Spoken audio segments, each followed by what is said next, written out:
it's better to stay engaged in Afghanistan and see the challenges while promoting equality, inclusiveness, rather than walk away. Make this decision to establish a formal presence?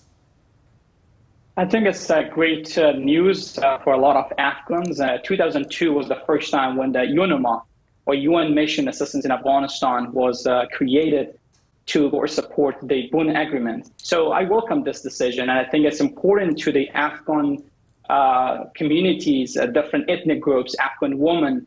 Their rights are being protected while 90%, over 90% of Afghanistan living the poverty line get to have some access to the war. Okay, but the Taliban government has yet to be internationally recognized. This UN mission says it supports equality and inclusion. Will this really be possible as the Taliban are opposed to these values?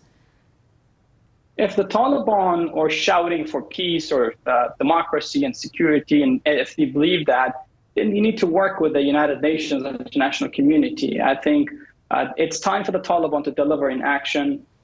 They were shouting the end of foreign occupation after 20 years, and now they're the boss in town. I think they need to deliver.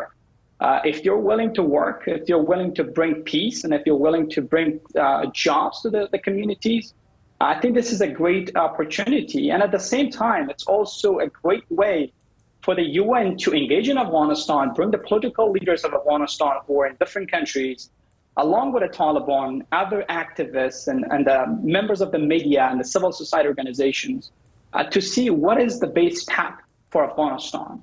Because the war, this is a continuation, the past 40 years. This is just the communists, the Mujahideen, and the Taliban, and the war in Turkey for 20 years. Now the Taliban back for the second time.